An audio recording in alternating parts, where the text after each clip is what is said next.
अऊज़ु बिल्लाहि मिनश्शैतानिर्रजीम बिस्मिल्लाहिर्रहमानिर्रहीम। आज मैं आपसे अपने हज पे जाने का वाक़या शेयर करती हूँ। उस वक़्त तक मुझे मेरे मुर्शिद नहीं मिले थे। मेरे मुर्शिद मुझे हज के बाद मिले।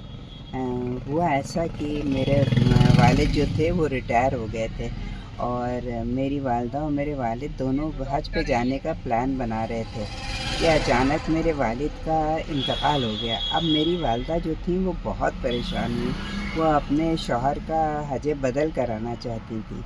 मेरे नाना तब हयात थे, वो हज कर चुके थे। उन्होंने अपने दिल की बात जो थी मेरे नाना से कही। नाना तैयार हो गए, कहने लगे हाँ मैं उसका हज बदल मैं कर दूँगा। अब तय ये हुआ कि मेरे नाना, मेरी वालिदा और मेरी बड़ी बहन हज को जाएंगी। मैं भी जाना चाहती थी। मैं उस वक़्त बिल्कुल यंग थी और बला की ताकत थी मेरे अंदर। पर मुश्किल मेरे साथ ये थी कि मेरे पास एक 8 महीने की मेरी बच्ची थी, उसको किस पर छोड़ूं। मैंने अपनी दिल की बात अपने शौहर से कही। पहले तो अल्लाह मियाँ से खूब दुआ करी, हुज़ूर पाक से दुआ करी कि मेरे शौहर मान जाएं। बस मैंने अपने शौहर से अपने दिल की बात कही कि मैं भी जाना चाहती हूँ, मौका अच्छा है, सब जा रहे हैं पर ये बच्ची है, इसको अगर आप अपनी इनकी दादी के साथ मिल के इसको संभाल लें, 1 महीने की बात है तो मैं हज को चली जाऊंगी। मेरे शौहर राज़ी हो गए, बहुत सीधे हैं, वो राज़ी हो गए। तो मैं बड़ी खुश हो गई। बस फिर क्या था, 4 फॉर्म आए, चारों फॉर्म भरे गए और 3 फॉर्म तो पास होके आ गए, पर चौथा मेरा वाला फॉर्म तो था वो अटक गया। अब जब मुझे ये पता चला कि मेरा फॉर्म अटक गया तो मैं ज़रा सा बड़ी आपीदा हुई और रात में सोते के वक़्त मैंने हुज़ूर पाक सल्लल्लाहु अलैहि वसल्लम से बड़ी गिड़गिड़ा के दुआ करी और आँखों में आंसू भरे भरे मैं सो गई।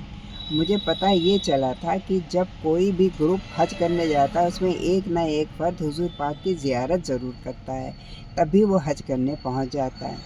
बस हुआ ये कि जब मैं रात में सोई तो मुझे हुज़ूर पाक की ज़ियारत हो गई। क्या शानदार ज़ियारत हुई।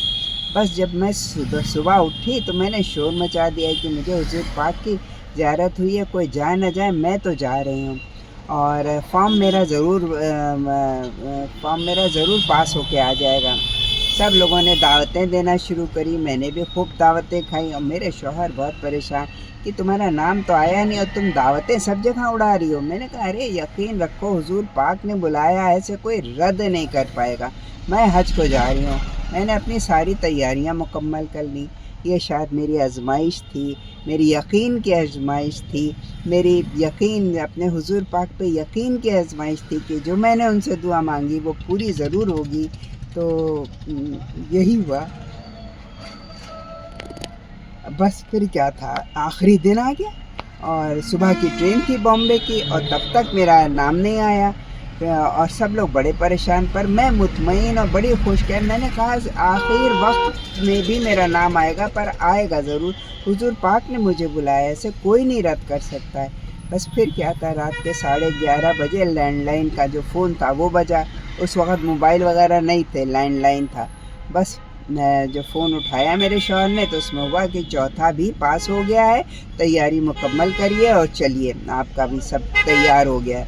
बस फिर क्या था, मैं तो बल्लियों उछल गई और सब लोग बड़े खुश हुए और सुबह मैं हज को निकल गई। तो ये वाक़या हुआ मेरे हज का और ये पूरा मेरे यकीन का आजमाइश थी और मेरी यकीन खरी उतरी और अल्लाह करे सबका यकीन ऐसे ही हो कि वो जो दुआ मांगे उनके यकीन उनका पूरा हो, ताकि उनकी हर दुआ पूरी हो।